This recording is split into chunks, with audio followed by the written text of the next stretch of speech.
right, thanks again, Mark. Appreciate it. So next up we have Jan Tusick from Missoula Food Enterprise Center. She's been given a brief kind of rundown on some food safety issues. So I'm sure everybody's likely heard that the FDA has a rule kind of in the pipes, the Food Safety Modernization Act, which will likely be a little while yet before it actually takes effect and actually begins to impact local producers. But still, I think now is the time to really get an understanding about how to be prepared for these potential rules. And so, Jan is going to be talking about some of the resources that we potentially available. Yeah. Well, I'll let you tell you what you're going to be talking about. Let me pull this up for you. Thanks, Seth. You're all set. Well, thank you. How you doing? My name's Jan Tusick, and I know a few of you in the room, but I kind of like to get a sense, really who's sitting here and what kind of operations you're doing, because it makes it more applicable, and I can speak more directly to kind of what might be some food safety issues you'll be dealing with. But before we go there, I do want to kind of introduce the Mission Mountain Food Enterprise Center program. We're one of the food and ag centers for the state of Montana. There's 4 centers. There's one in Havre, there's one down in Butte, there's one in Joliet, and then our center. And we're the unique center in that we have a full-scale processing facility that is a shared use facility. So most of my experience is with food processing.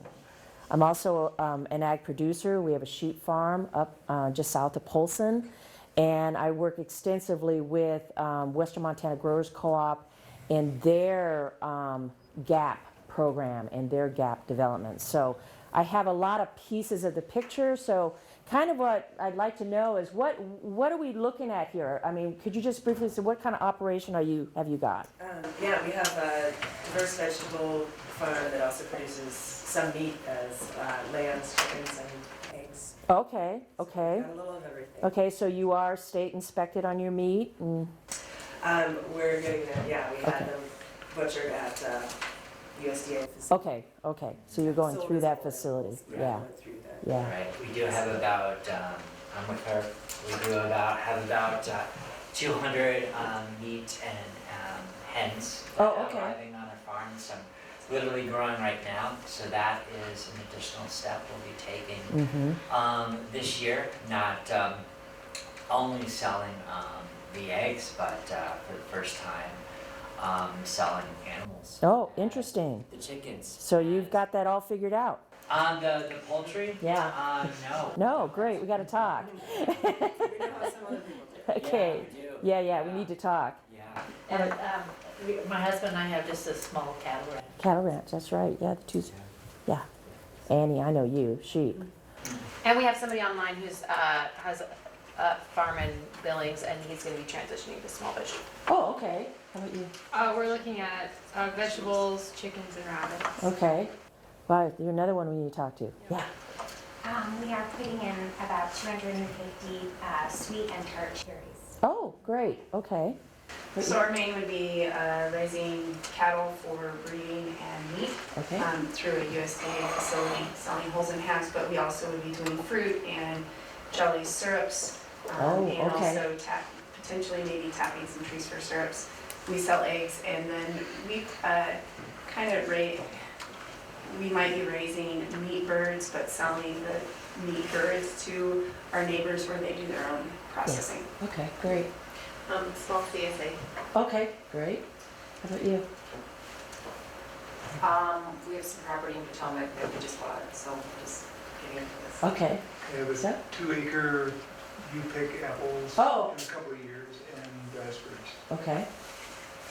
And I'm Danny with sheep. All right, that's right, sorry. We have a lot of stuff. You have a lot of stuff.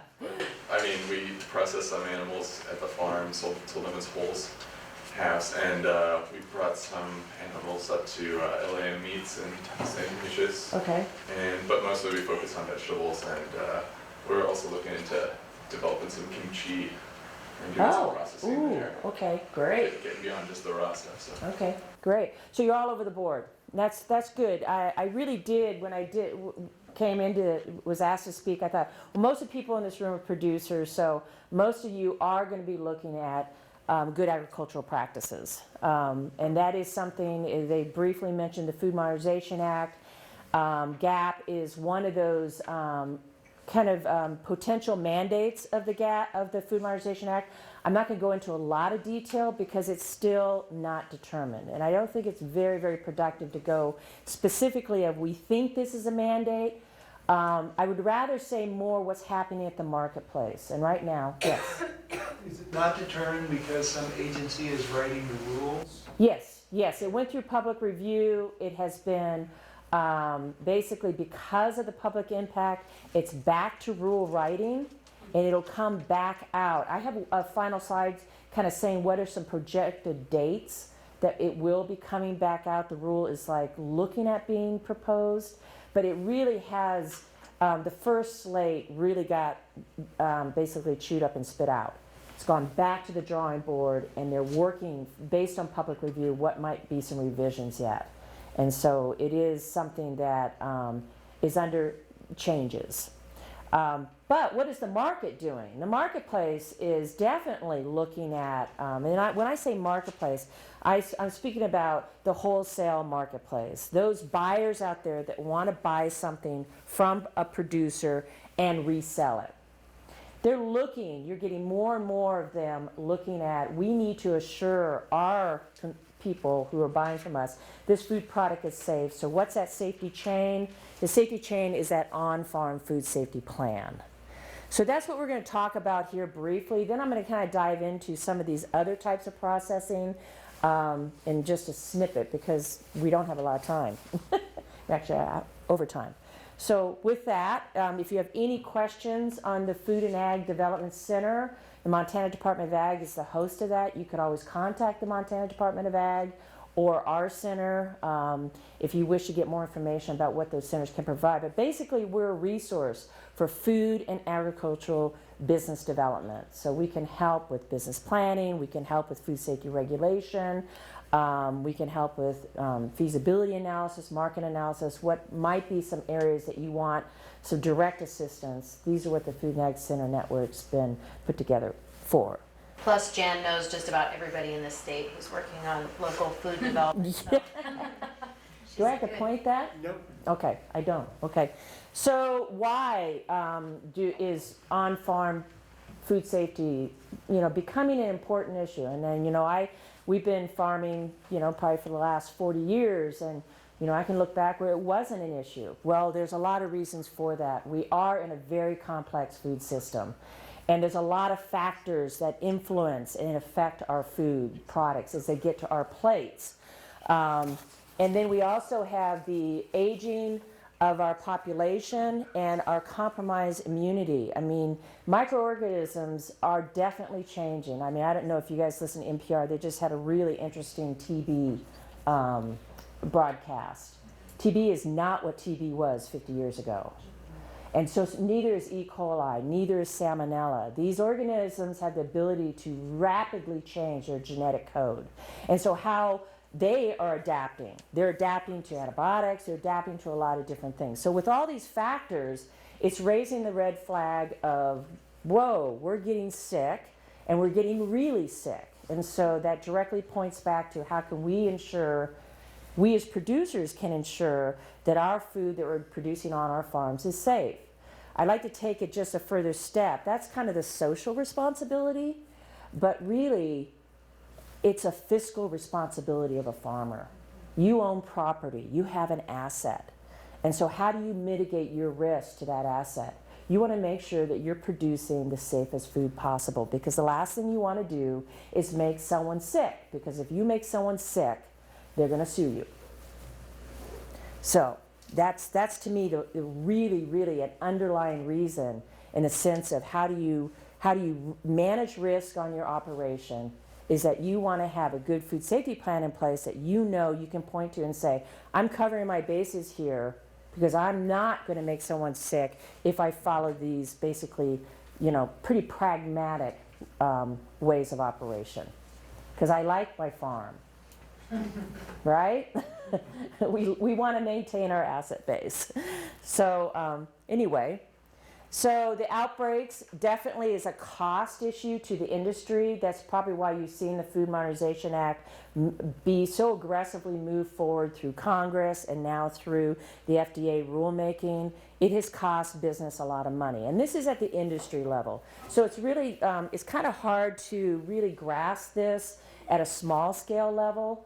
But you know, people go, why do we need these rules? Well, it has cost some industries, you know, millions of dollars because they have had an outbreak based on their operation. So first you've got the company that's gotten affected, but then you look at the medical cost of that outbreak and to the individual costs or to the insurance company that had to cover that medical cost. So, you know, when you start seeing, you know, a situation where it's costing industry dollars, they go to Congress and say, we need to address this. So it's really being driven by industry. It's not being driven by ag producers. I really do believe that. It's being driven by industry. But we have to respond if we want to stay in operation, if we want to do business. So this is one of the things that is really driving this. And the growers are kind of at this point really having to take the responsibility of addressing this. There has not been a lot of support at the grower level to really come up with how do we put these food safety plans in place. So they are bearing the burden of that cost. So what are some preventive programs that you can do? This is pretty common sense. Key elements are, you guys are probably the workers on your farms. There are other farms that actually bring in workers, but understanding food safety is really, really important, whether you're the worker or you're bringing in workers. And that can be through simple training programs, which are readily available. The water quality standards is one of those areas that's really being debated right now in the Food Modernization Act.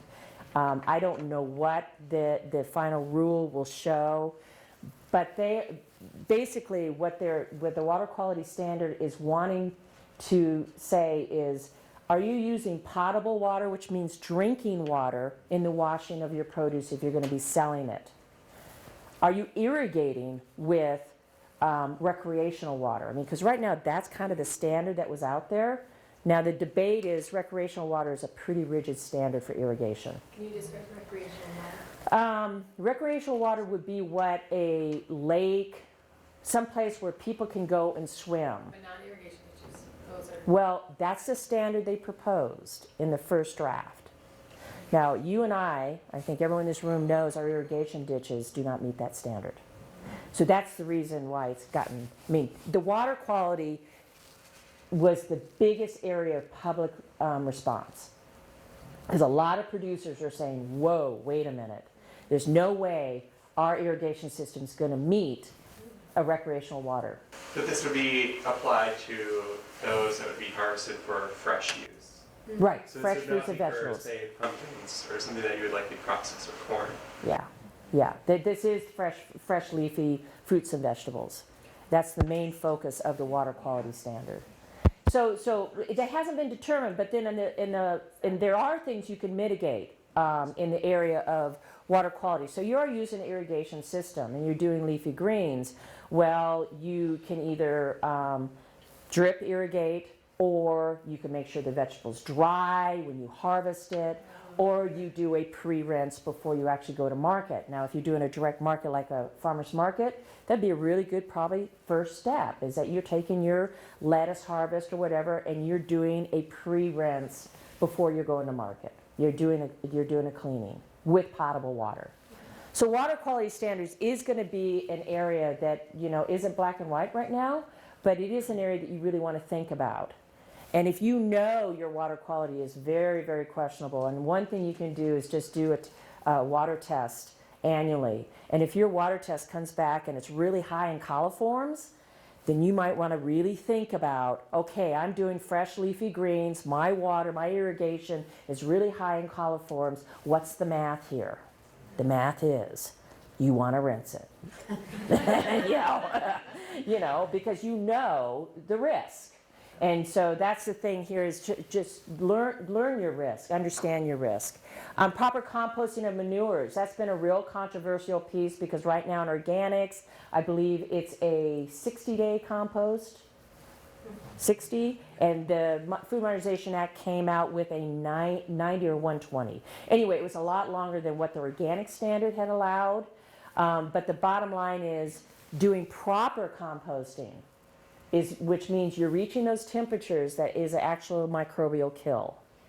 And some people, I don't think, you know, that you really need to understand composting if you're going to use compost as a fertilizer, especially if it's manure based.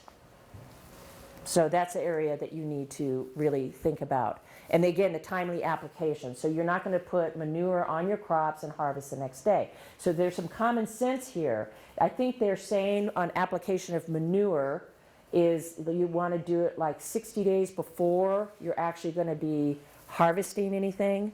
That's what the Modernization Act, I think, was proposing. And actually, the first proposal was 9 months, which is a little challenging. Right, to right. solve. That's right. That's right. And so I think that's where the Yeah. public comment is weighing in. Yes, yeah. Yeah, so there are some things here that, again, with the uncertainty of what the act is going to say, you just want to really be aware of when are you applying your manures and what's the safety threshold. And right now, I think organics have a really good regulation on use of manure. It'd be a great guide to follow. Hygiene standards, again, you know, if you have workers coming to your field and they're helping you harvest, where's your wash stations, how you educate them that it's important to wash your hands, and the sanitation programs along that. If you're going to be doing any kind of actually prepping, on-farm prepping, what is your sanitation program behind that? So, you know, if you are going to be chopping, dicing lettuce and bagging it, all of a sudden you're no longer just a food farm harvester, you're a processor. So what is that processing station? What does it look like?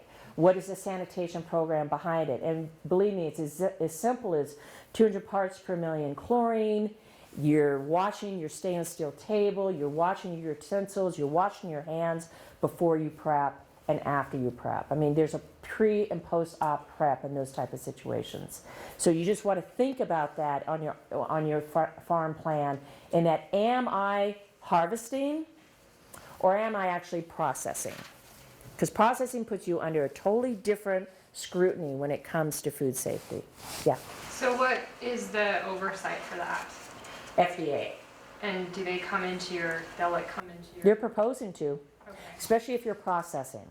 Okay. The, you know, small leafy green harvest, cutting and bagging, Right. they're already going to some of the farms in western Montana Okay. and looking at their operations. And it's usually being done through the county sanitarian. Yeah.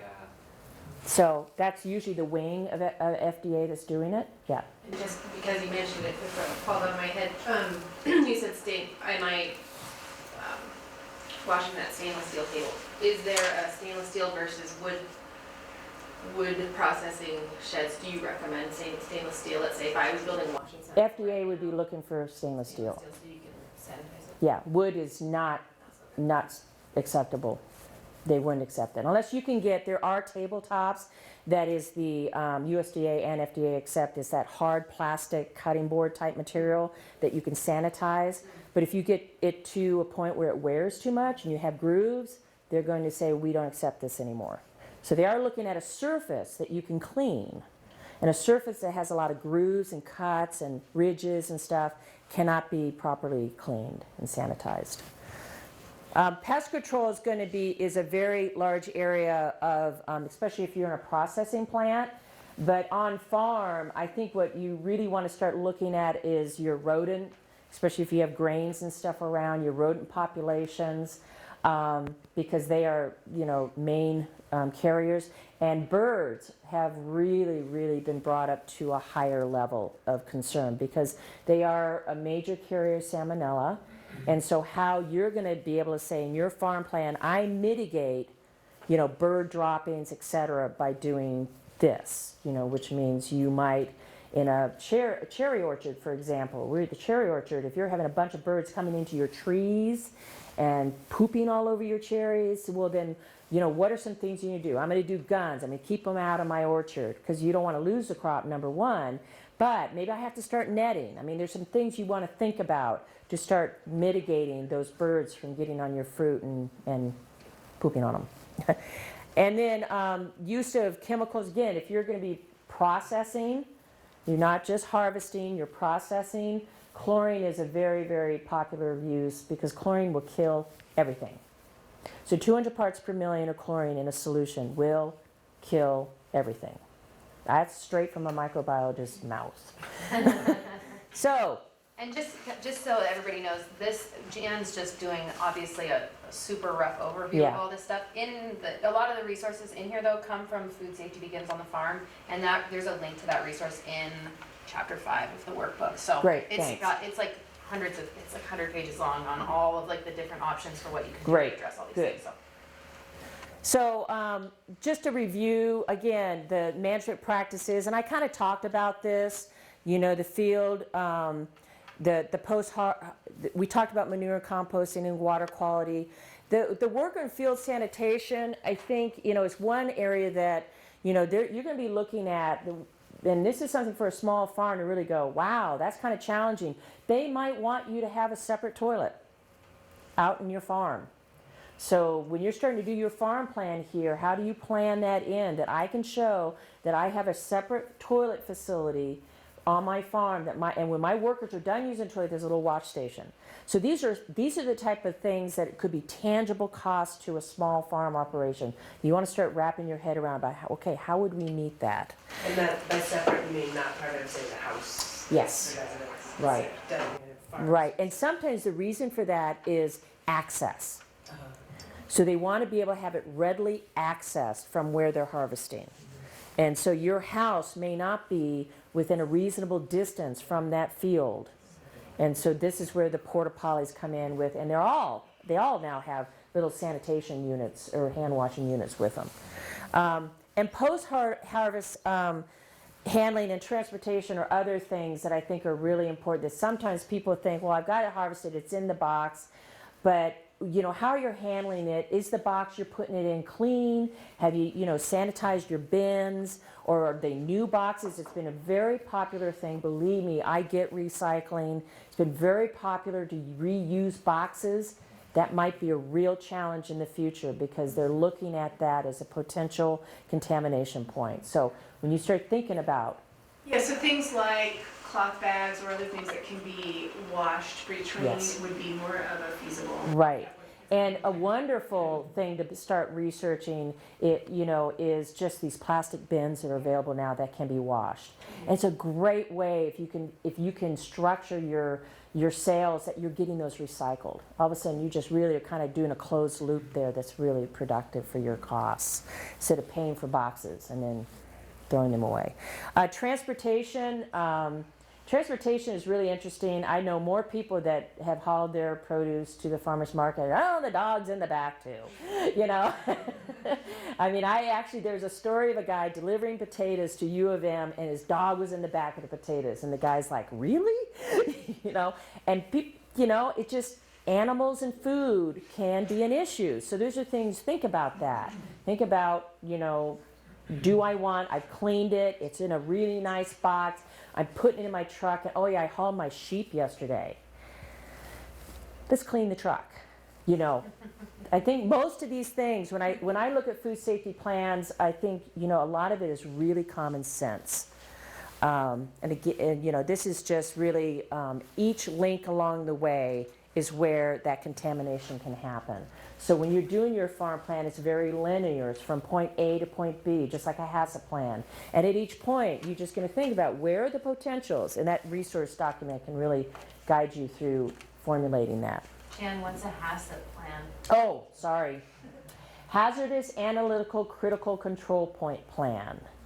Now, farms don't have to have HACCP plans, and that hasn't been brought up in the Food Modernization Act. But food processors, particularly if the exemptions hold, and there were some small business exemptions, that if you're above that exemption level, you will have to operate under HACCP. And a HACCP plan is, again, a common sense look at your processing and what are the points along the way that you could potentially have contamination. We're going to be having a HACCP course held here, April, the HACCP is April 10th. Because the Better Process Control School is first. So anyway, we're doing 2 courses. We're going to do HACCP training, and we're going to do Better Process Control training. And I'm going to talk a little bit about Better Process Control here in a minute. But And we're it's going to have an on-farm food safety field day sometime this summer. Oh, good, good. So, so the harvest is something that, again, I think a lot of this is common sense, but I think this one, the cool product quickly, is really important because temperature can mitigate bacterial growth. And so if you have the opportunity to put your product after it's been harvested in a cooler and keeping it cool, that's just one step that you can do to mitigate bacterial growth. Because the bottom line is you're never going to get rid of bacteria. It is everywhere. It's on these tabletops, it's on our hands, our skin. It's the high population that causes problems. So how do you mitigate growth is what you're trying to do. And the packing house is definitely where, again, you're getting to these situations where if you're going to be doing not just straight harvest and putting it in a box, but you are going to be doing washing and bagging, that you're using clean potable water, and that again, worker hygiene is really, really critical, and that you're doing the proper sorting and culling. Because whenever you have a damaged produce, that's room for bacteria to basically lodge and live. So you do want to look at abrasions, bruising, cuts in your produce when you're actually getting ready for harvest. And you know, you want the top quality produce to sell. So it is kind of a natural step to have happen. Again, bruised produce is the entry point, and you just want to make sure that you're selling the best quality possible to that end user. The vehicles we talked about, pre-rinse, pre-clean, pre-rinse, and yeah, they're chock full of boxes there. How clean are those boxes? These are things you all want to look at. In a food processing facility, we have to inspect the facilities that come in, the vehicles that come in. So just like that U of M person that went out to get the produce out of the truck and there's a dog with the produce, he had to reject it. So that's things to think about when you're going to drive up to that back door of your delivery. That person walking out, what are they going to see? And are they going to be happy with the vehicle that's carrying that? Yeah. And this trace back is going to be probably, for those of you who may not be organically certified right now, traceback is going to be probably the most, you know, not challenging, but record-keeping piece for you to develop for your farm. And basically, organics already do that. You identify your lots in your farm, and when you harvest something from that lot, you're identifying it on a code on that box. So you're having lot numbers come with your harvest, and it's a paper trail. Because I think the next slide is basically, you know, when you picked it, what field it came from, your harvest date, and your packing date if you were packing it. Because if you don't record it, you didn't do it. And that's really, really important to remember. This is a farm, you're developing a farm plan. So it's one thing to develop a farm plan and just say, I got a farm plan, because the next thing that could happen is they could say, well, we want to see the records of your farm plan. Definitely any inspector will want to see the records of your farm plan. And in those, you'll be documenting. And it would probably go into, do you have sample records in that document too? I have resources where there's sample records. So anyways, so you had a question? I do. Do you need to identify who picked the vegetables No. or fruit? No. No, it's just where it came from, the date it got picked, and if you packed it or, you know, did some processing, definitely processing date. And some people do code. I mean, when you're actually in the food manufacturing, you're going to the next step where you're actually manufacturing something, you can actually say, and it went here in a barcode. So barcodes are great tools when you're actually doing food processing and manufacturing. But on an on-farm setting, it can be simple as you've designed a plan of your farm, you've identified each field with a number. It could be a label saying, field 1, pick this date, here's the product. And you've got, you know, at least a date of traceability when it was picked. So record keeping, there's some resources here. These are some really good resources. We held the Wholesale Success 2 years ago, and it's a tremendous training. And we are looking at potentially bringing that back next year. When I say we, Mission Mountain Food Enterprise Center brought it out. But it's a whole publication on how best prepare your farm operations for wholesale marketing. It's really, really well done. The National Good Gap Agricultural Programs from Cornell has a whole guidance on how to develop a on-farm gap plan. That's the site that has that food safety begins on the farm. Yeah. And then Family Farms org, same thing. On-farm food safety is a great on-farm plan template that's online, and that you could develop it online, your farm plan. And the Extension is working to develop some gap training programs based upon the Cornell programs. Yeah, So right. it's kind of in development. Yeah, I haven't heard when that training's coming out. They did train the trainer webinars, not yet? They did It was two. kind of more of an introduction. Introduction. So the trainer is the next step. The So next that's step. coming up this spring. Okay. And after that, then there'll be some. Good, good. Yeah, and that's really needed because there's more and more producers going to be looking at, how do I just have an on-farm food safety plan for my operation and really get that resource to help me develop it. Can we take those classes? The trainer? So it would be the next step after that. So the trainer is trying to get some people that can get out there and disseminate this information. So that would be kind of the next step. But perhaps, So those that are doing food processing or wanting to do food processing, basically the first step of orders, you go with your food processing idea to your local county sanitarian. Yeah. Can you just talk for a minute about what counts as processing? If you change that product, so good example is this lettuce has been this borderline, but in the eye of a regulator, when you take that lettuce and you cut it, Right. Or anything, right, as soon as you cut it. and you're putting it into a bag, so it's no longer a head of lettuce. Even when it's a little microgreen, you're cutting it, and then you're bagging it. They consider that processing. But cherries, for example, you're picking and putting into a box. You're not processing cherries. But if you take that cherry, you decide to pit it, or you decide to make a jam, you're a processor. So the county sanitarian is the one that's going to really be your regulator at the local level. So that's your first stop. And I just say, just go tell them what you want to do. And they basically will hand you the packet that you want to fill out and get licensed for. And because there's all sorts of different levels. There's direct sale, retail licensing, there's wholesale licensing, there's one-time temporary license, there's mobile processing licensing. So they have a slew of licensing that you're going to be basically asked to operate under. So if you best understand, this is what I want to do, you go talk to them about it.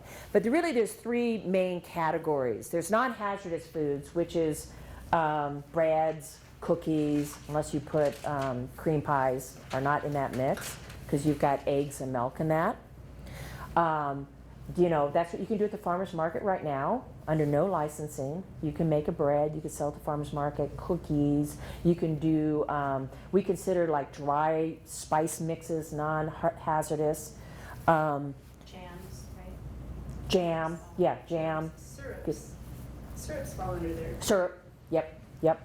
So there is a law for farmers market that's available that you can get from the Department of Health and Human Services that tell you all the products you can do. You could directly sell at farmers market with no regulation whatsoever. And if you fall into those products, you can do that.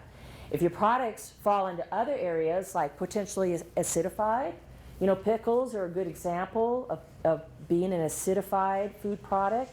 So that puts you in a whole other regulatory realm. And that means that if you're going to do an acidified food product, you have to have that product conducted under a better process control authority. And that means that you've tested that product, it's been determined it's an acidified food, and then if that's the case, then you need to be certified as a better process control authority to process that food. So there's some real confusion here because some acidified food are acidified because you're acidifying them, but some are naturally acidified, the kombucha. And they get real excited about that one. Believe me, be prepared. Because it's one of those products that really has a natural acidity. There's some sauerkraut, for example, is a natural acidity. You're not acidifying it.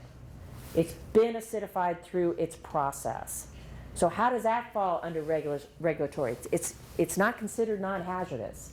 So you will be sitting in more scrutiny in its production. You're probably going to have to operate for that county sanitarian. You're going to have to show them your processing control, your sanitation operations, possibly a HACCP if you're projecting an income level that won't exempt you. So this acidified food is a real gray area. And I think the more you just sit down with that county sanitarian, or our center works with people all the time on this is the type of food product you're doing, this is the process you should have behind it. We can help with that. Meat and poultry is kind of the area that is pretty much everyone understands. You have to be inspected to sell a meat product or a poultry product. So who are your inspectors that you fall under? Question. Yeah. Are the local sanitarians up to speed on this kind of stuff? I'm on tape.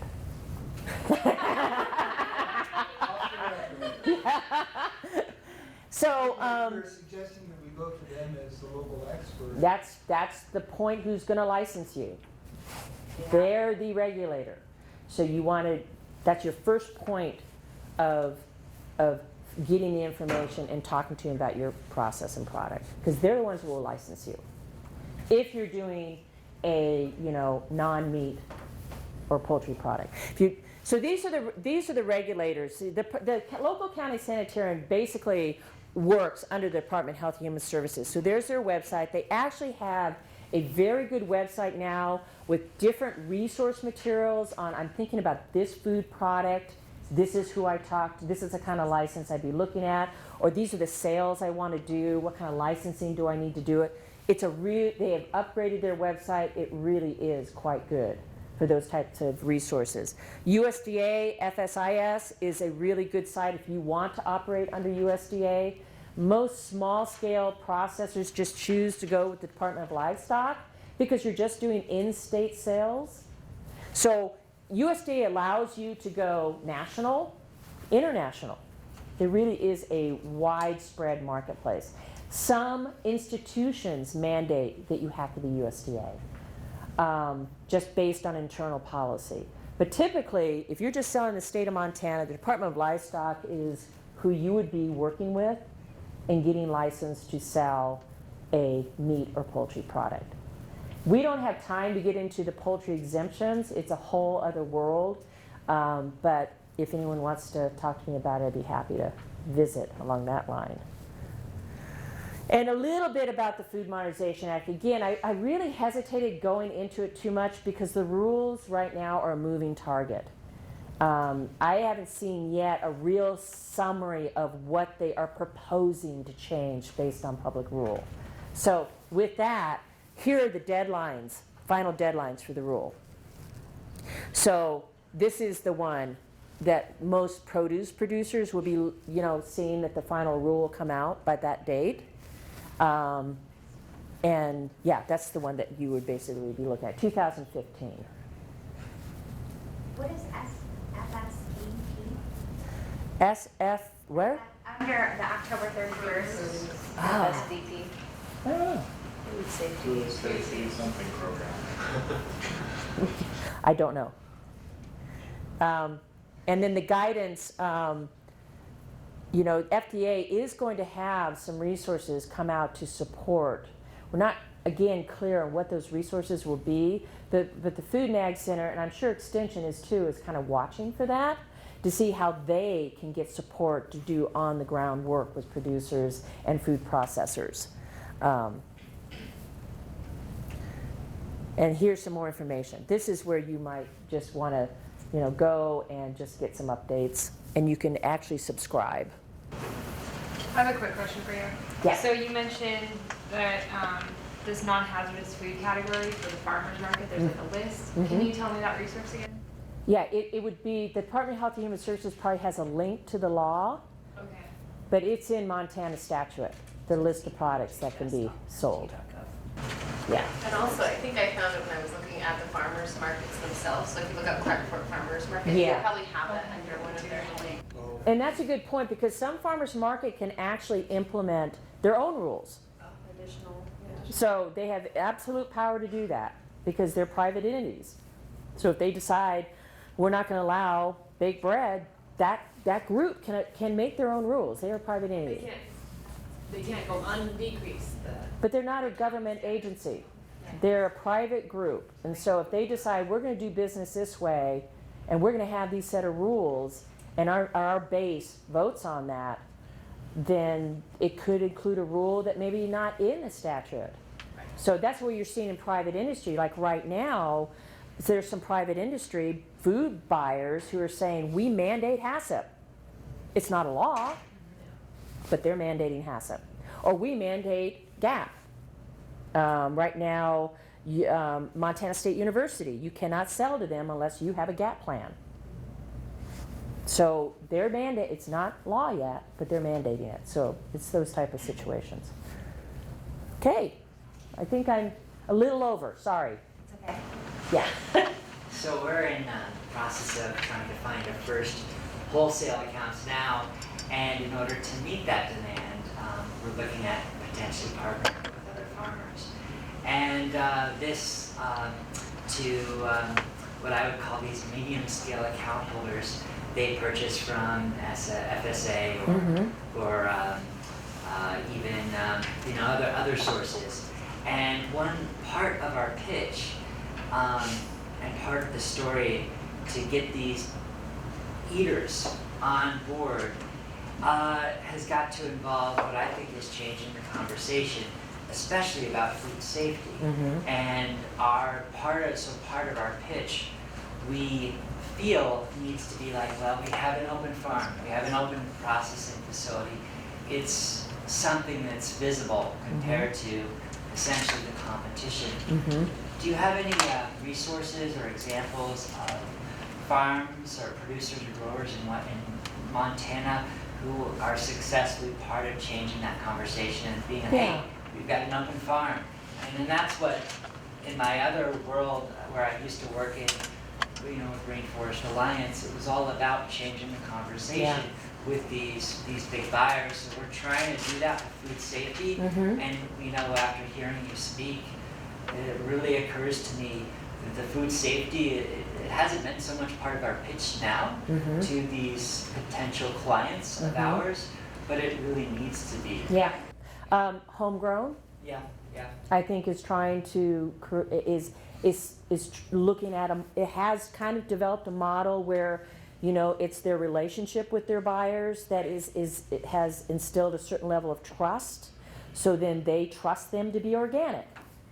So there could be an interesting approach to say, we have a group, we're going to say group, there is a group GAP program emerging right now, but here's our group GAP program. Here's our documents, here's how our farmers work. You can go visit anytime.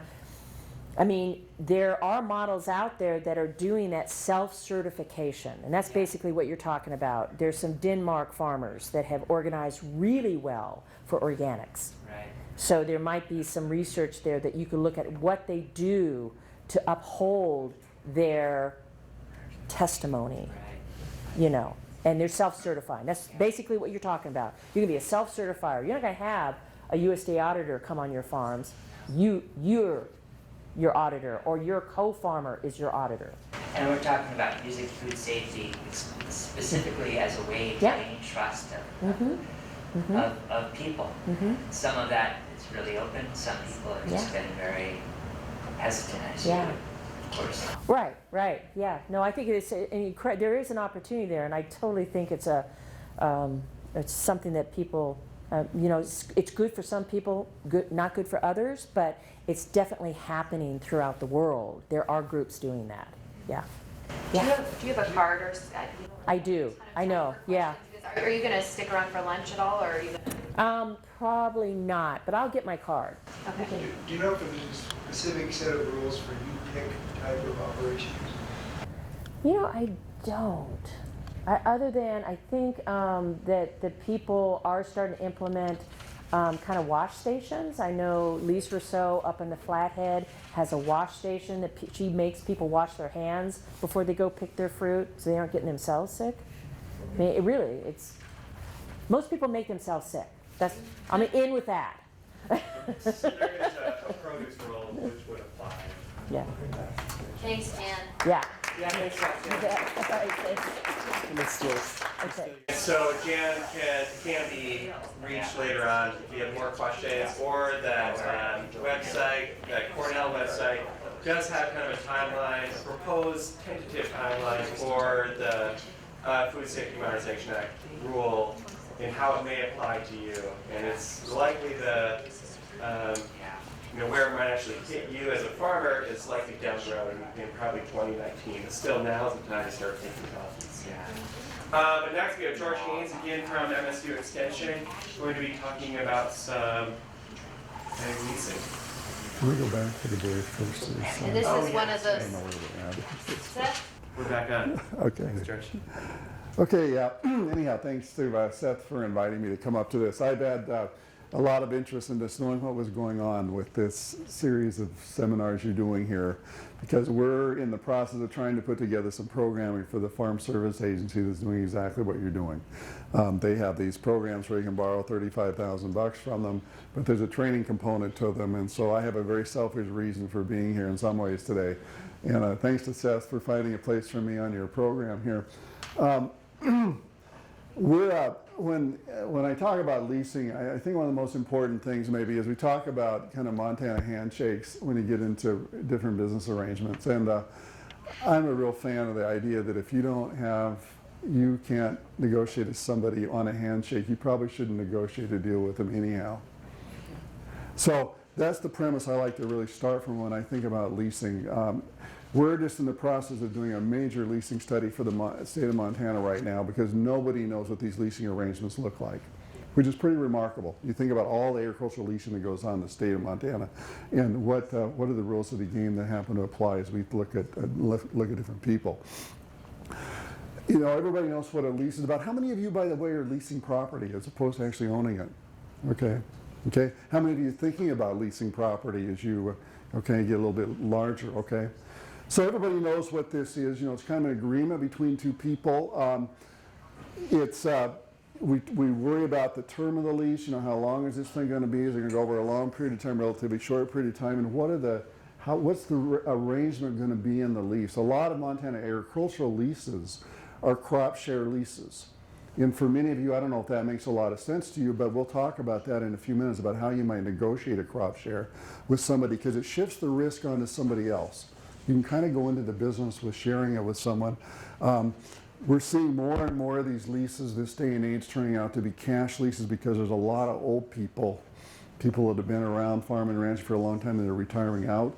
They don't want to share in the risk with you. They just want you to pay them some money every month or every year, and they're good enough with that.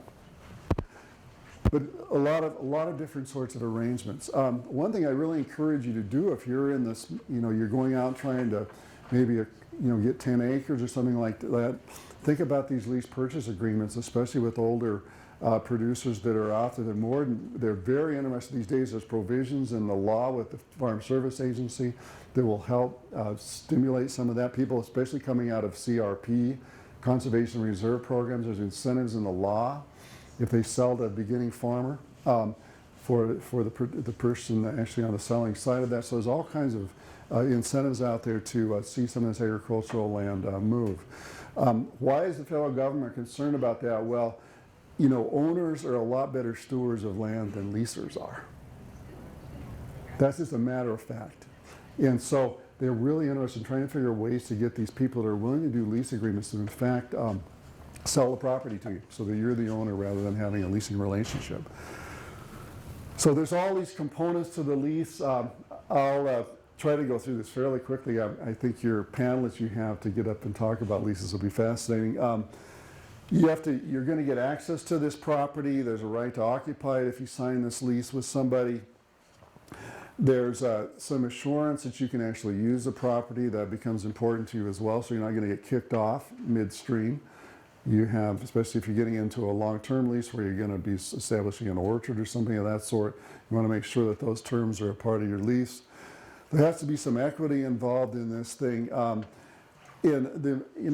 suppose, I'm an economist working for the university, so I'm a little bit more interested in the financial picture sometimes, but I think the financial part of it's really important. What's this investment that you're going to be engaging in? How is the landlord going to realize, some return on their investment as well? So you have this balance that you're trying to strike. And then the last part of this is kind of the Montana handshake part of this, but you want to make sure it's really clear that you understand the lease. In fact, I was involved in a situation last summer where somebody called me from down at Broadus, Montana, where they'd been burned out.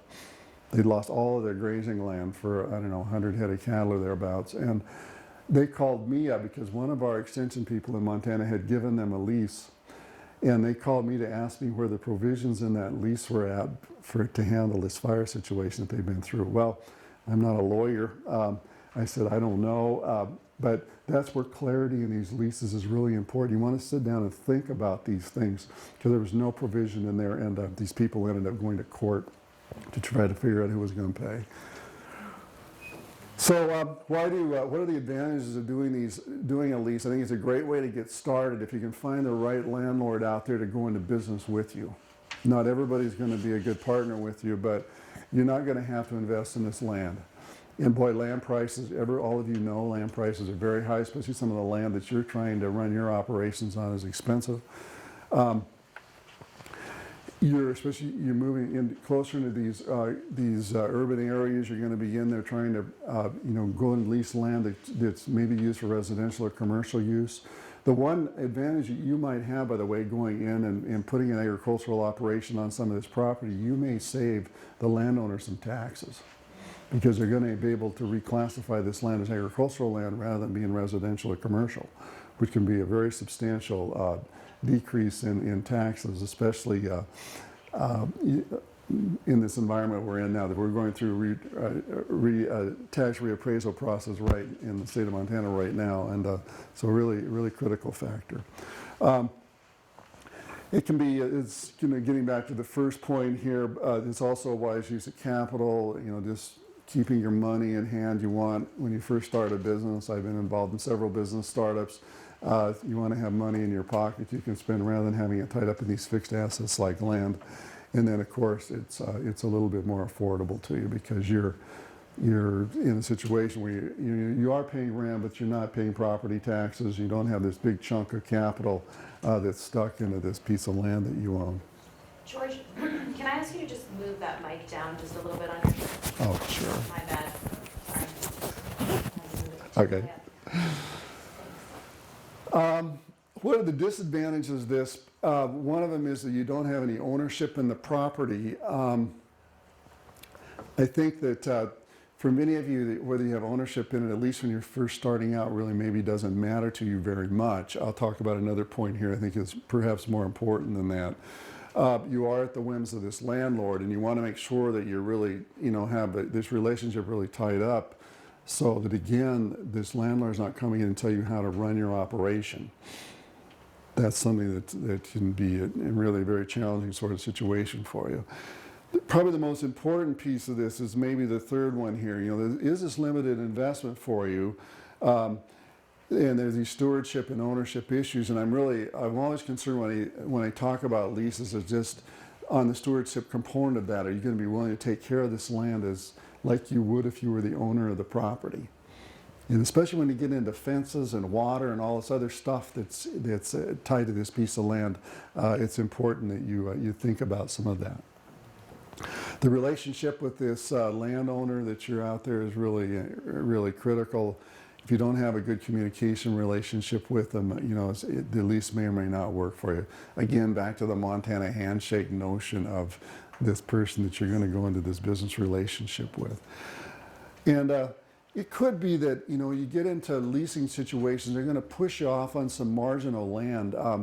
When I travel around Montana a lot working with all kinds of agricultural producers. There's a lot of parcels of land out there that really necessarily aren't marginal land that I really don't understand why smaller producers aren't going out and trying to secure.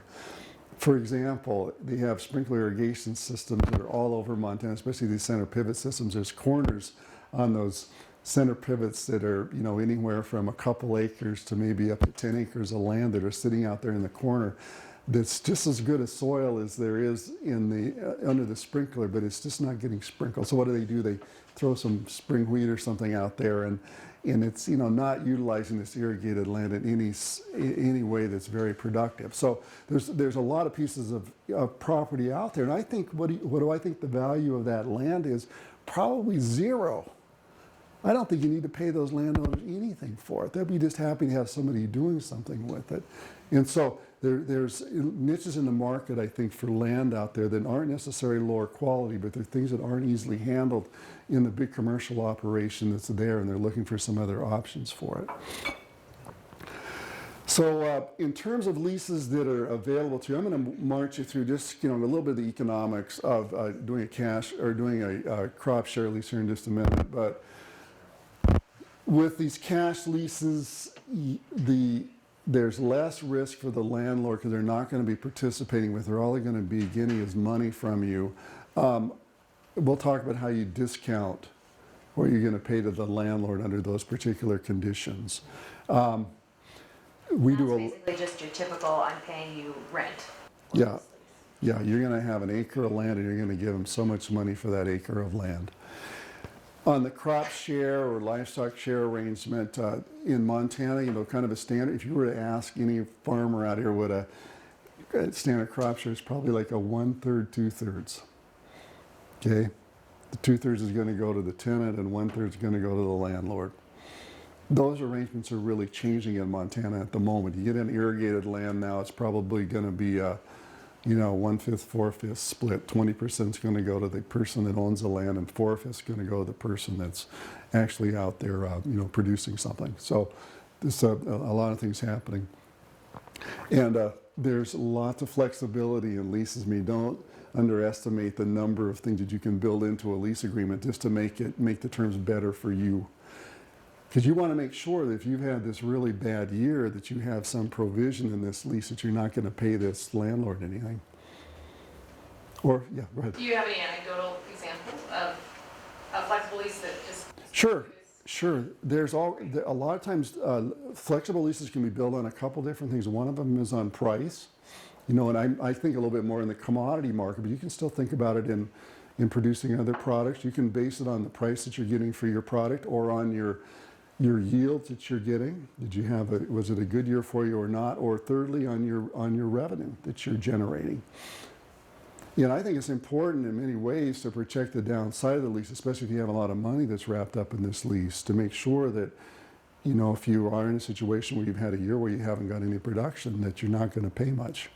I grew up in a small town in Montana. My dad we had lease land all the time I was growing up, and I remember those years. Somebody would get hailed out and my dad would never ask for anybody for any lease payment. That was a flexible lease, but only because he chose to kind of do it that way. But I think this day and age, you need to have those things built into agreements. But anyhow, based on either price, yields, or on your revenue that you're generating, your price times your yield. Many different sorts of organizations you can lease from. You can read this. You know, your private treaty is probably the most likely thing that's going to happen with some landowner. You might be leasing from the state of Montana. By the way, there is BLM and Forest Service leases out there that you can go out and bid on, just like anybody does. It's one of the big issues with grazing land in Montana right now. A lot of that's getting converted from traditional farms and ranchers that want to use it for grazing to people who are coming in bidding it for other purposes. You might think about going out and bidding a BLM or Forest Service lease if you want to get that, you know, that much land. Or you can just other people that might have some, you know, other interests that are more in line with what you're doing. We have land trusts around Bozeman. I'm sure there are land trust organizations here all over Missoula that will be willing to negotiate with you as well and utilize some of their land resources for what you might be wanting to do. So George, how secure would those public lands be? So if someone actually did outbid or got that piece of property that they're after, how long is that secured for? And what's going to stop someone else from outbidding them the next? That's right. You know, whenever you're in a public land environment, there's going to be a term on that lease, and at the end of that term, you're going to be out competing in the market for that. Are those typically 5-year leases, or is there? Anybody know that? I don't know the number on BLM or Forest Service leasing, what the term is on those. They're relatively short terms, though. You're not going to be going out over 10 years, or for example, with something like that. So yeah. Okay, so what needs to be involved in this lease agreement? And I'm a real stickler about all this legal stuff, because as much as I say you want to have this Montana handshake, but you need to have those things written down on paper anymore. And so what do you need to have in there? Make sure you describe, you know, what this piece of land looks like. What do the legal descriptions look like on it? Are you leasing anything else apart from this land? Is there any, you know, fences or buildings or, you know, et cetera, that you have to worry about out there? And who are the parties that are involved in the lease?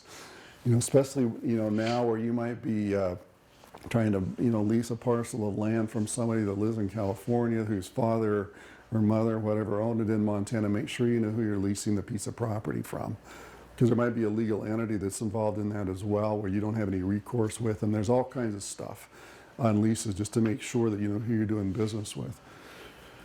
The terms of the lease, you know, how long is this thing going to go on? I'm always in, I think when you're first getting in business, you know, short-term leases might be a better option for you unless you're planting trees than long-term leases.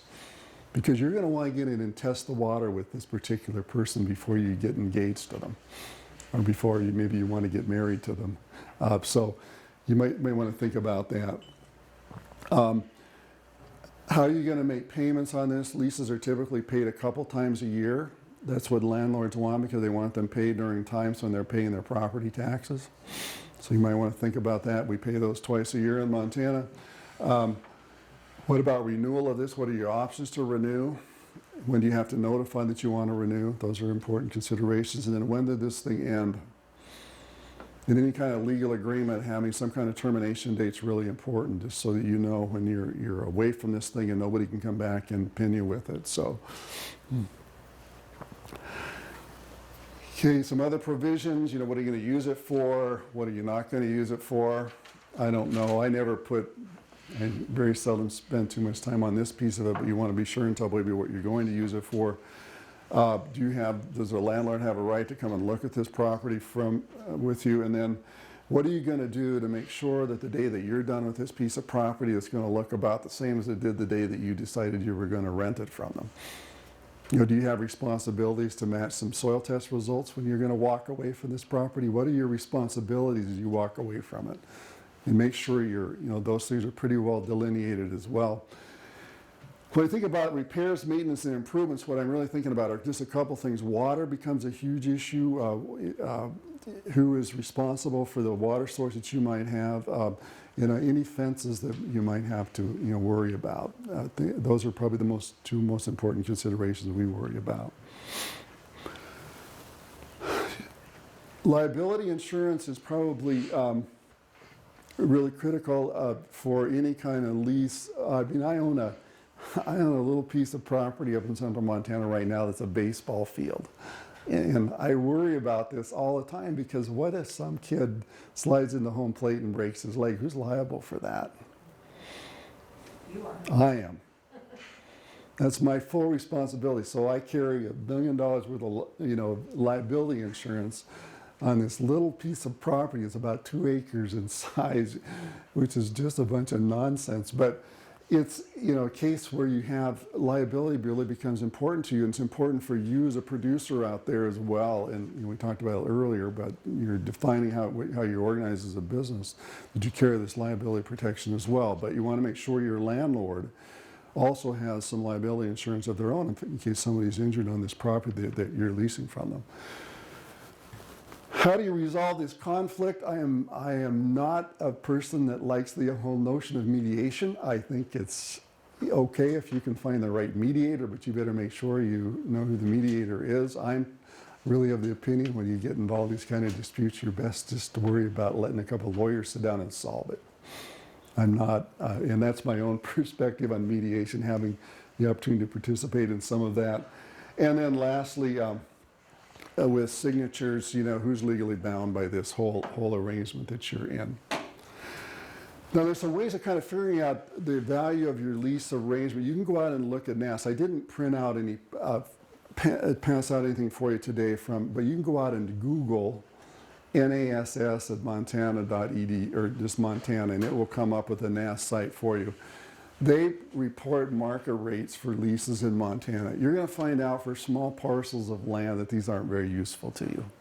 You can figure, you know, about $25 an acre for dry land right now, and somewhere between $100 and $250 for irrigated land, you know, depending on, you know, the nature of the irrigated land that you're going to be renting. And that's the USDA National Ag Statistics. Yeah, your National Agricultural Statistics Service's Montana office. Yep, they actually survey for that purpose to find out what these arrangements are. So the rental rates can determine on, you know, what the market rate might be around you, what's the productive capacity of the land that you have, and then I'll just work through a little bit of an economic example here to show you kind of how I think about leases, because we get, you know, we get lots of questions. In fact, I don't know, I probably get half a dozen questions a week that have to do with leases, because there's so many people that are out there now in the agricultural community that are trying to figure out how to either get in or out of the business. And leases are an important part of getting in or out of these businesses. So let's think about this approach that you might sit down with a pencil and a piece of paper and think about, you know, what's the landlord deserve out of this and what do I deserve as a producer? The key to this is trying to figure out how to put all your costs on an annual basis. We talked about that earlier this morning, but annual basis accounting of this really becomes critical to you. So what's the landlord have invested in this? So you're going to go out and you're going to rent 5 acres from him. And this becomes the point of contention here. How much is that 5 acres worth on a per acre basis? When you have a little piece of land that's sitting on the corner of the sprinkler irrigation system where you have this land that's worth $3,000 an acre or so in Montana, I would argue with people long and hard that $1,000 an acre is way too much. It's not really worth very much to them sitting out there. But on the other hand, we're going to value this at $1,000 an acre, and then we're going to apply some interest rate to this. And what interest rate do you think would be fair? What would you like to, what would you be doing if you didn't have this money invested in this piece of property, do you suppose? Maybe has it in a savings account or something like that. So we're gonna use 3%. I mean, I'm not earning 3% on my savings account these days, but at any rate, we're going to say that then this piece of land on an annual basis for him is worth, these 5 acres are worth $150. If he didn't have it invested in that, he could make $150 doing something else with it. On land, unless there's some improvements on it, you really don't need to think about depreciation. Land is not a depreciable asset for you, nor is it depreciating in real terms anyhow. We're in a land appreciation sort of environment right now, so that's kind of zero. You can ask him how many what he's paying in taxes. Some land that we rent out, we pay about $30 or so an acre, as it turns out, to on some parcels. So it's worth about $150. I have to buy some insurance. This is my liability insurance that I carry, as well as some property insurance. It costs about $25 an acre or so. So this landowner has about $325 in this. Okay. So these are just the annual costs. You know, don't let somebody convince you that they need more than annual costs. This is just what they're going to be spending for the year. And then you as the tenant down here, and I simplified this, but you're going to be in this little farming operation, you're going to have about $1,000 worth of input costs. That's going to cover everything that you're putting on this piece of property. It's going to include, you know, basically your variable costs of production, you know, your seed fertilizer, whatever you're putting into this. So now you have this landlord with $325 in it and you with about $1,000. Okay, so let's see how this works out.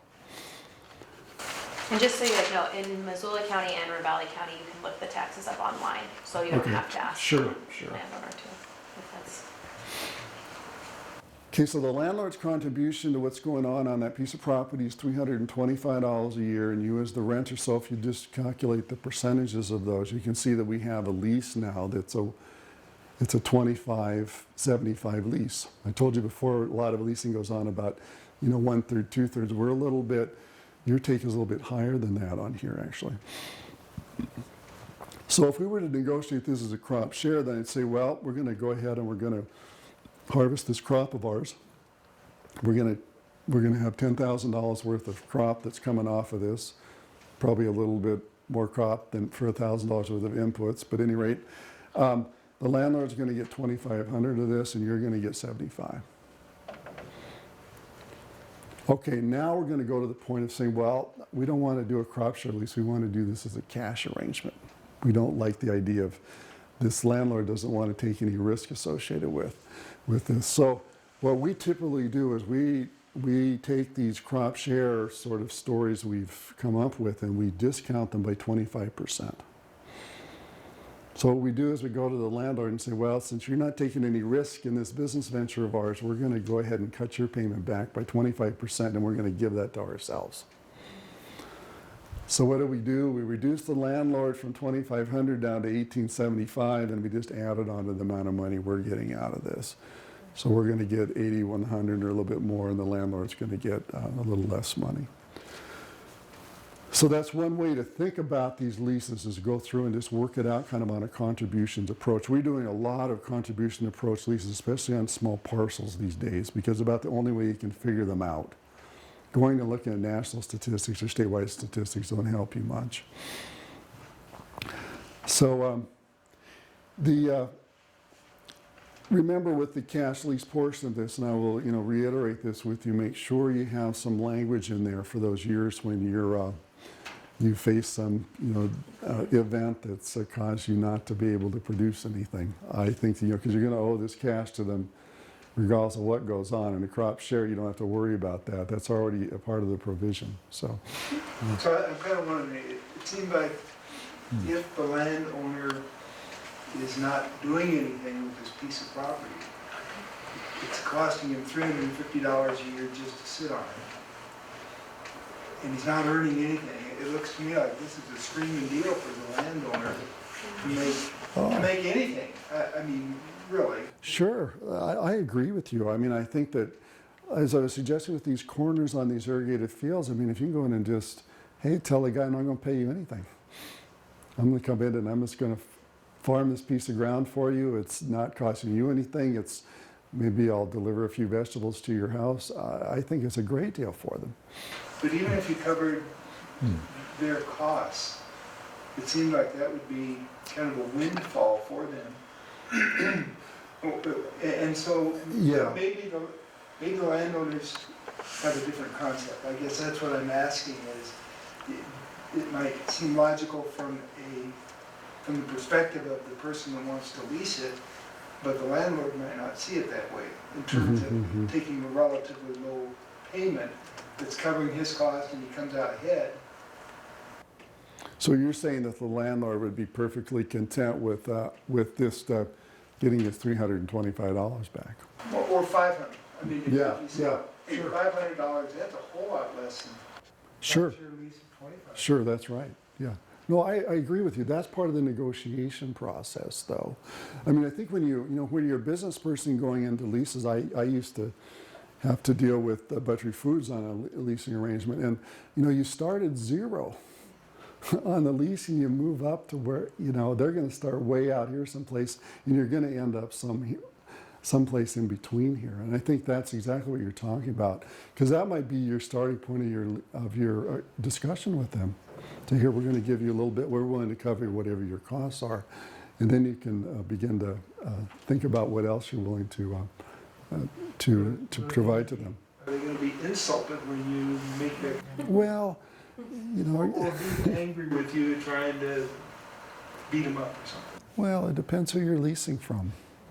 I mean, goes back to the Montana handshake idea, I think, of going in and, I think a lot of business is development of relationships with people. And, you go in and you find out what they're about, and that's when you're able to effectively negotiate with them. So I don't, it's not everybody you're going to want to engage in that conversation with, but I think there are people that will be willing to buy into that notion. So, just other considerations with this is kind of the last little slide that I have. There just are these social goals that people have out there that are going to be maybe more than willing to move away from what you would think is a standard lease agreement to really allow you to get what you might define as a really screaming deal on a lease because they want to support what you're doing. And I think that's always something to pursue with people, especially, given kind of the profile of small farm agriculture, especially in a state like Montana.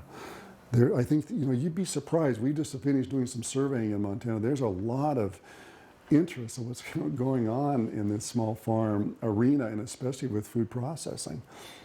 In fact, we just have surveyed a bunch of small manufacturers. These food processing people are the ones that are the most enthused about what's going on. They're the people that have had the most, they've had increases in their profitability. They've been making a lot of capital improvements in what they're doing. I mean, this is a business that's really in motion at this point in time. And so anyhow, I think there is reasons to believe that these can be really important considerations to lower the lease costs that you might be paying to somebody. So yeah, that's my story about leasing. Yeah. This might be a basic insurance question that I should know, but let's say someone else owns the land that you are leasing or crop sharing leasing. You talk about liability insurance. Do you as a farmer need or farm company need insurance, liability insurance, or does the owner of that land need that liability insurance and then you're paying them? Well, for different reasons. The owner of the property needs to have a liability insurance for sure. Because if somebody gets injured out there, they're going to come back on them. If you as the tenant that's out there, if something were to happen where they would stumble over a piece of your equipment or you would be involved in them somehow getting injured, you've got the then liability risk you need to worry about. Liability risk is critical on both sides of that. But the important thing is, though, I think it's really important that you're assured that landlord that you have has liability insurance of his own, though. You want to make sure that is there for sure. That's because you don't want them coming back to visit you and say, hey, I've got a $1 million claim on me and I'm going to come and collect what I can from you. Say, well, this is your responsibility to have that in place. In fact, in the leases that I have written, that's always a line in the lease that makes sure that the landlord has their own liability coverage. Yeah. Yeah. Are you seeing leasing as a common practice in cities like Missoula and Bozeman, or is it more in the rural areas? That's a good question. I don't know what's going on in both Bozeman and Missoula or Great Falls in terms of what's going on in the local communities. Does anybody else have a sense of that? There's a lot of big need for leasing with folks just getting into farming, just because the cost of land is bad. And there's a big interest that we've seen at least from people who live, like especially in areas like Target Range or something where they might have 5 or 10 acres and they're not doing anything with it. There's a lot of interest in building leases, and I think that those leases, and both of these guys who are going to talk next know about this, but a lot of those people are not farmers, don't have farming backgrounds. So this lease development process and getting everything on the table and making sure everything is understood about termination and all that kind of stuff up front is even more critical, because there's just not that kind of like innate knowledge about how it would work normally. But I think that there's a ton of interest. I think the other issue with that the issue of the landlords not being from a farming background, all the way you laid out sort of operating expenses and the percentage that the landowner and the farmer are paying makes a lot of sense for people who maybe have run an operation and understand that expense, whereas most of these landowners in or close to town, they think of renting out a $500 basement apartment or a very different kind of thing where it doesn't matter if you're, that issue, especially of a good year, a bad year, the share of the profits is really not in the mindset of most urban, suburban people who've just worked at a paycheck job. I think you could argue too that the beginning farmers also have a very limited background on information Yeah, about yeah. this. I mean, this is new to me and I Yeah, Yeah. consider having a background, but I don't really, so I Well, think that's. there's definitely an elevated, I've seen a lot of elevated pie in the sky sort of stuff where I look at where people are saying, come rent my pasture for $50 a head, and you're thinking, oh my gosh, $50 a head per month, what, that to me Yeah. seems astronomical, but I've actually seen that figure thrown out in a lot of situations. And yeah, yeah. One thing that has been, might be something to wrap into the conversation is, there's a lot of these small-scale landowners that are really having to address their weed populations. And if you can mix that into the conversation, all of a sudden, they're looking at a win-win on having someone actually manage that land, which they don't have the capacity to do.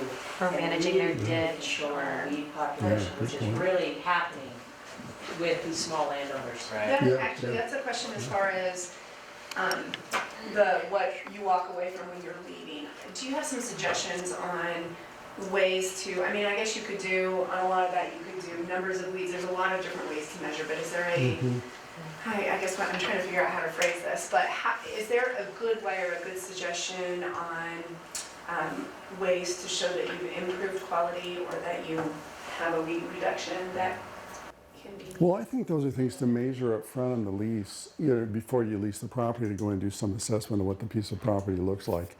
Take some pictures with your cell phone. So because you're right, I think one of the huge advantages is this weed control issue. But on the other hand, if you were to leave it in a situation where there's a bunch of weeds that are growing out there, especially some things that the county doesn't want to have around knapweed and leafy spurge and so on, they may come back and revisit you at the end of the lease to have you do something about it. Because maybe your business plan didn't go as you thought, and so you just leave it dormant. But I think I would have those things defined right up front and say, this is how this land's going to look when we decide to walk away from it. It's essentially going to have these weed populations. It's going to, I don't know if you need to go to soil test results, but some people do. Because you may have to add some fertilizer to it when you leave. So I mean, yeah. On that note, we talked a lot about the GAP plan and providing standards that you can verify. I think one of the coolest parts about the organic program is that it sets a framework for, doing evaluations on your work, basically, and say what you will about the paperwork, but it's stuff that I've heard a lot of people argue it's work that you should be doing on your farm to demonstrate that what you're doing is beneficial and has stewardship values behind it. And it involves a lot of work on pests, a lot of evaluations on pest management, weeds. Yeah. Getting back to this conversation over here, with lease negotiation, there's a lot of education that has to take place. Because you're right, there's a lot of, the major leasers in the United States, by the way, don't live in Montana, don't live here. They live like in New York City. That's where these people are from these days. I mean, that's one of the big issues in the Farm Bill, actually, is provisions of where the people are going to be able to take money out of the Farm Bill. And so you're dealing with people that really know very little about agriculture, and so you're playing an educational role with them to tell them about what you're doing. Does Extension have any resources for people related to that? It's Non-farming land. that's a big tools. Not any that I'm familiar with. I'd have to look and see. I don't know of any. It's kind of a newer occurrence, I feel like, in a lot of ways. Yeah. That kind of lease arrangement, but especially for small beginning operations, I think it's something that a lot of people are trying to do. Education for that. Yeah.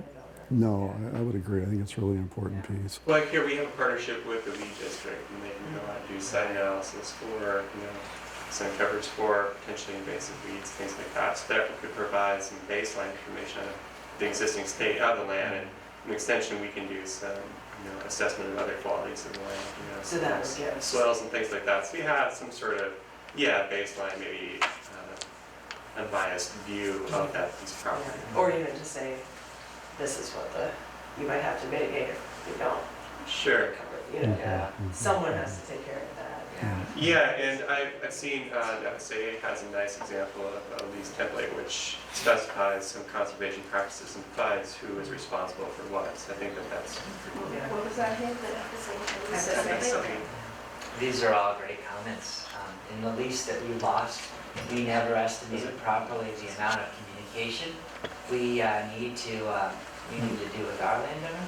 And we're great communicators. We organize any number of things. So, figuring out creative ways, just like you said, to take that burden off the farmers is a good way to move forward. You said a mouthful. I mean, communication on leases is crucial. It is. I try to talk, or one of the landlords I deal with, he tries to call me every couple of months just to see how things are going. And it's really important. I mean, this is in a time when, this is a farmers in Nebraska, corn prices were going sky high. And he was just, praying to God that I wouldn't pull his lease and go out and shop it with somebody else. And so but he's continued that, which has been a very nice thing. And it's just to tell me what's going on and keep in touch. And so. What do you suggest for updating leases kind of mid-term? Because I think, especially in these less conventional, it's not 1,000 acres of wheat land, it's an acre and a half in target range or something.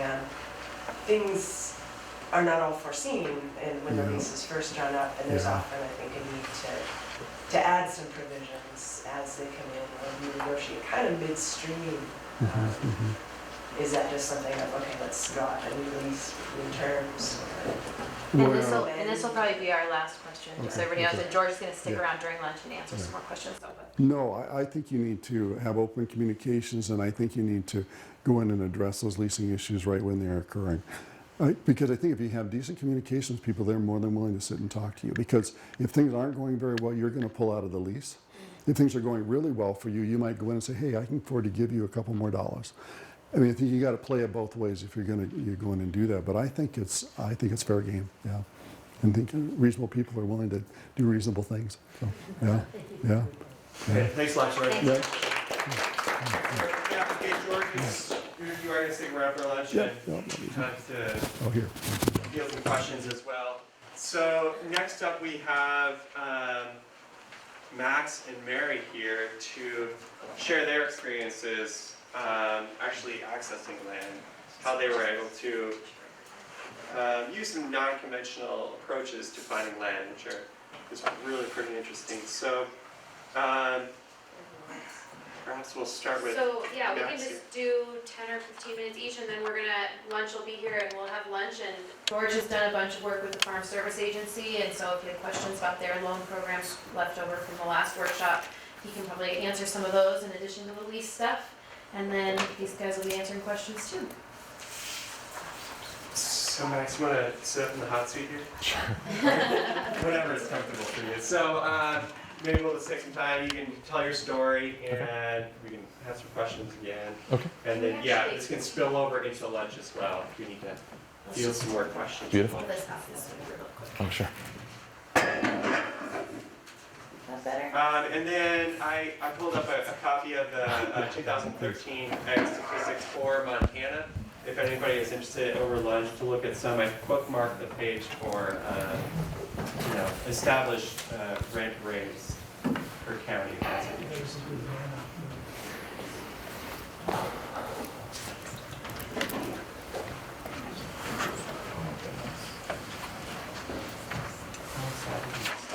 Yeah, so Max, you want to start us off and just tell us your story, and Sure. we'll go from there. Yeah. I'll start it off by explaining my shirt, because I know speakers often talk about a funny thing before they break in. It's a guppy, and it's from my ultimate frisbee team. So just so you're not thinking about the whole speech, hopefully I'm not that boring, but I guess my story of leasing land began in exploration. I was about to graduate from college, and I had some experience looking at different properties when I was working on them in an apprenticeship role. And I sort of had a grasp of where I wanted to go, and I went to school at MSU studying the sustainable foods and bioenergy systems, so I was definitely geared in my academics towards actually managing land and working for people that wanted to eat, a different diet than is normally offered. But so I knew where I wanted to go, but it was, connecting. I grew up in a city, so connecting to land was not an easy process. And the first step I did, which I would definitely recommend going through, is going through CFAC, looking at, applying to be a seeker and checking out the different properties that they have. Like, it was a lot of fun. It became frustrating just because there are a lot of different things that you have to look at, obviously. The social side of things, being what the particular landowner has a vision for, and whether they are a farmer or whether they inherited the land or something like that, and what goals they have as far, in the long term. We ran into one person up in St. Ignatius, beautiful view of the Mission Mountains, and I guess I should start out by saying we went out to many of these properties. We called people by phone, texted, emailed, everything, 5 or 6 different places. And one of the properties, the fella was getting older and didn't want to tie up the land in any sort of midterm, long-term lease. And over time, talking to him, he seemed like he didn't want to lease it at all. And then another fella up Paradise was still working the farm and had done so since the 70s. And his viewpoint on the land always seemed to change and what his goals were. So right off the bat, I was kind of like, I don't know, this guy doesn't have his goals all set and straight, and we could try to negotiate a lease, but that would take a long time, and it's August, and I need to plant garlic and get ready for this next season, because I was really impatient about getting started right away. And anyways, found out that through the land link process, we weren't going to secure anything for the 2013 growing season after I'd graduated in May. And so I listened, I happened upon a podcast. Yes, you can learn stuff on podcasts. It's not all just frivolous entertainment. It was called The Greenhorns, and they basically interview a young farmer every week, generally. It's out of upstate New York, but they talk to people from many different regions of the country, and Also available in book form. Yeah, really needs to be a panel promoting Greenhorns. Yeah, they're in so many different media formats now. It's great for young farmers. And this particular podcast that I listened to was a fellow that was in the Midwest. I think it was in Iowa, actually, and he proclaimed that the best way, the future forward for young farmers was to just put an ad up on Craigslist and see, what happens. Just do what's called reverse cross-listing or cross-posting, and put something on the web. And I have the different components that I used if you want to use my recipe, but put something up in the for sale section where everybody goes, but, put together a wanted ad. And so, our story goes that somebody was looking for chickens that day up Highway 12, and we found our match finally. And she invited us up to meet her family, to check out the land, to talk about her story and to talk about mine, and it worked out really, really freaking well. We were really lucky, I guess, that she was the amazing person that she was, because it could have been just about anybody searching through Craigslist. But I guess I should go through the components of our Craigslist ad, where we highlighted our experiences in education. We gave some broad, holistic goals for improving the land and helping build community and sense of place. We outlined some particular land likenesses, that we wanted some irrigated pasture, we wanted cropping land that could be turned into cropland, we wanted some land that was in proximity to Missoula and our markets, and then, this you might not want to follow, but we actually threw out some broad but possible ideas for compensation, in terms of actual cash. I don't think we put a dollar amount on it, but we tried to just express that we were interested in working through that and seeing what they were actually would benefit them the most. And we actually brought up bartering too, and work leases, basically, actually doing labor for them a little bit too, which is what we settled upon. So that kind of activated, I think, our landowners' creativity, and saw that we were not just some transient landowner that could be connected to their household and their sanctuary, and we were something more, I guess. And then we included, obviously, some photographic shit. Us actually laboring, pictures of ourselves, and photos go a long way. So, but I also wanted to talk about a few parts of your presentation, George.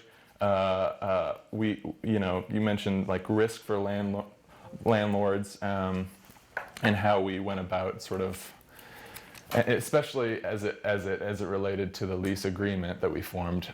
We formed something through the FSA documents because we knew we were going to go to the FSA with our loan proposal. So that was just obvious for us to do. It's sort of a boilerplate thing, and very, I don't know. It's very simple form. But we asked if the landowner would be interested in a CSA box, and we thought about that as a way for us to basically mitigate risk for them. It wasn't like a crop share, but we're growing a diverse amount of vegetables, and so there'd always be something for them, like our other farm share members. So I guess we're mitigating risk of crop failures that way. There was the question in George's presentation about limited investment, and gosh, I took that note and now I don't remember what the hell I was gonna say. I'm sorry. We're looking at limited liability insurance this year. In the first year, the landlord came to us with the question of liability. They obviously don't have any on their property, and we basically settled on a handshake agreement that, we weren't going to sue them.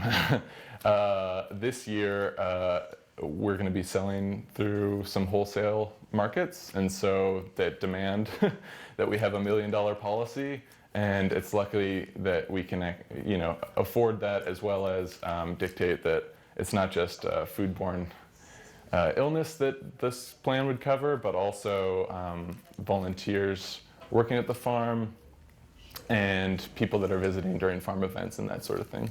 Okay.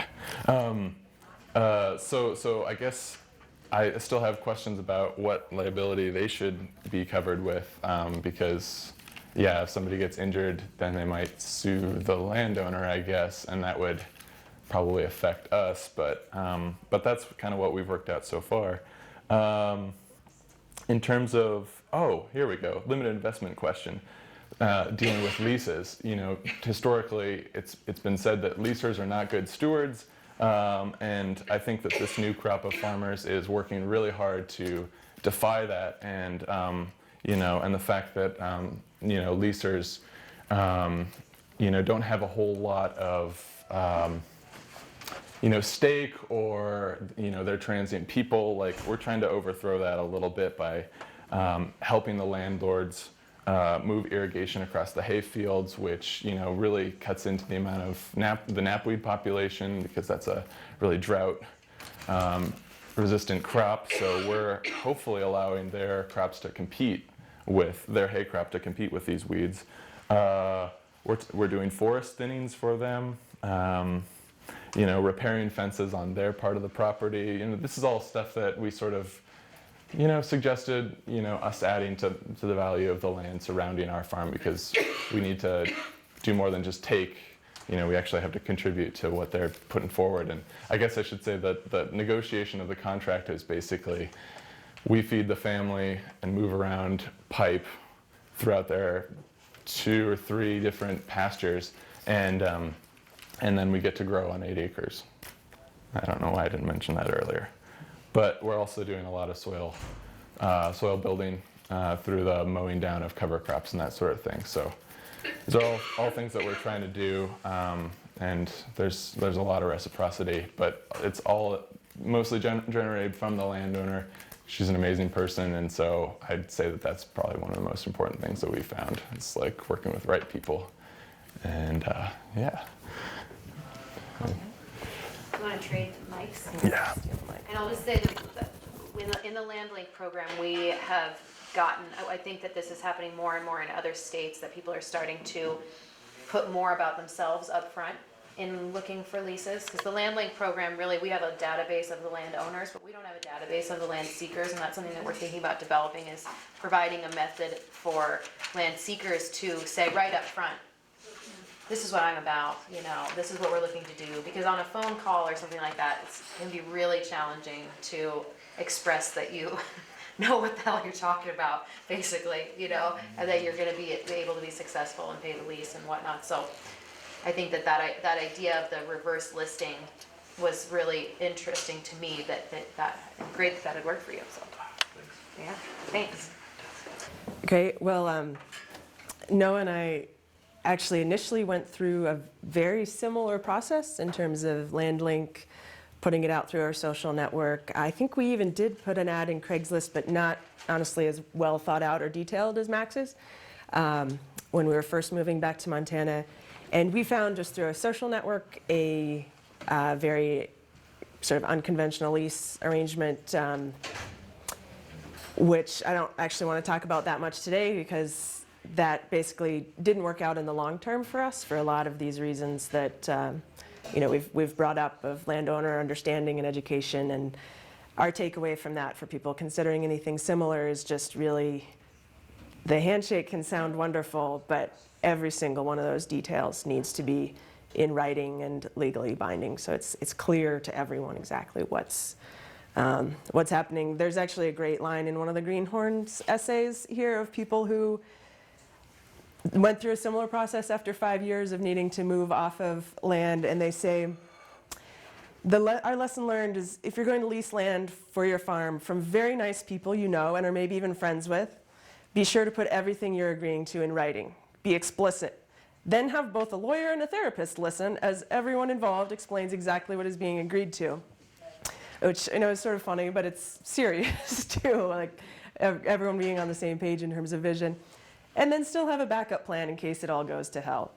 And there's a lot of articles about the new generation of farmers not needing to own land, and we really felt that way. We didn't ever really intend to have a mortgage or buy 10 acres. But after our experience in a lease land use agreement, when we needed to find another place to grow, we looked still at a lot of options, including similar sort of offers from neighbors and landowners. And we felt that our long-term growing plans and our business plan and our own security was really going to be best served, if possible, by buying, by trying to own some land on which to grow. And so we had to figure out how to do that with our off-farm employment being nonprofit and education work and self-employed contracting or consulting. So that's not something that anyone is going to loan money to in terms of institutional loans or mortgages. So we thought of a lot of possible strategies, and I think I brought this general idea up last week in terms of, you kind of have to just tell people, everyone you know, what you need and what you're planning and what you're hoping to do. And we visited every farmer in the region who would let us come visit them. It was kind of near end of summer and fall, so we dug potatoes at Lifeline and talked to Steve and Lucy. We dug a lot of potatoes. We dug potatoes at County Rail too. We talked to people about how they got their land, what their deal was, what their lease was, what they thought was a good idea for us to try, because what should we do? And in the end, one of the people we talked to was Josh Slotnick, who runs the Peas Farm in Garden City Harvest and is very well connected. And he suggested that we speak with someone he just happened to know of, who had financial resources through her family that she was interested in removing from the stock market and investing locally, sustainably, and in something really concrete that she could understand. So sort of looking for a ethical social investment opportunity.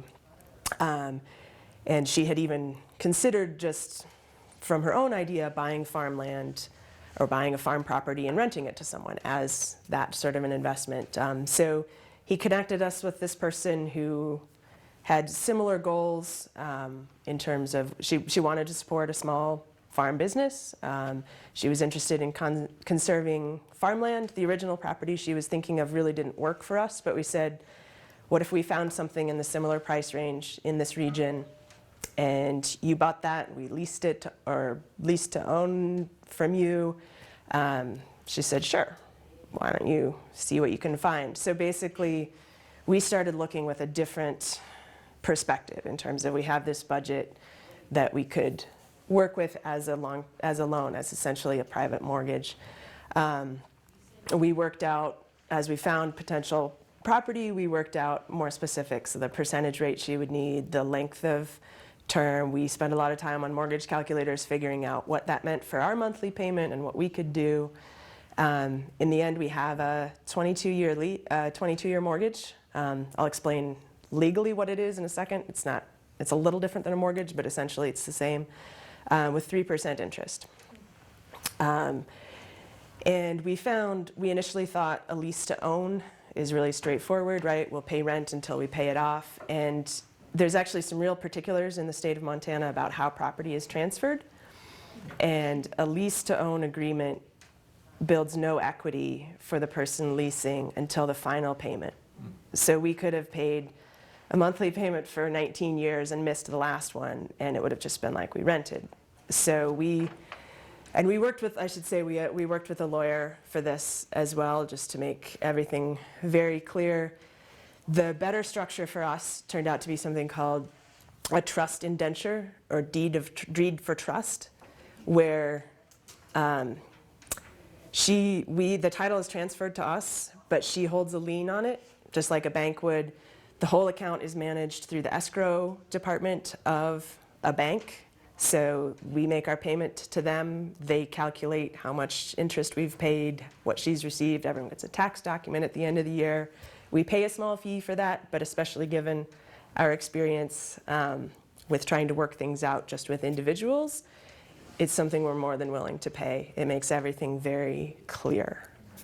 And so for us, it's this wonderful and terrifying thing of suddenly we have a 22-year mortgage, and our farm and or our other employment that we can fill in with really needs to meet that. And it's more substantial than just leasing a field would be, certainly.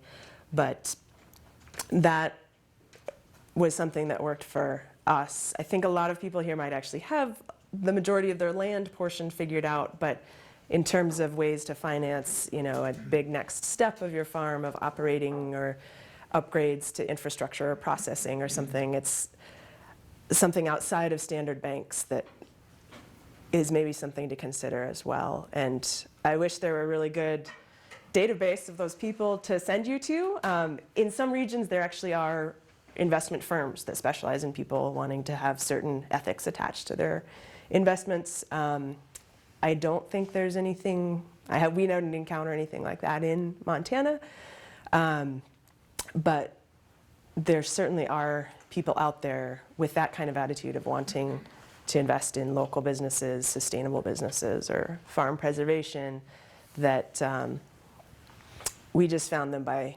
kind of putting out there what we were trying to do and what we were looking for. So we kind of just had our own traveling pitch fest, like what Annie's organizing there. A few months of our time, and it was certainly necessary to do it, because after only farming, a third of an acre of crops, it doesn't seem like that much to lose.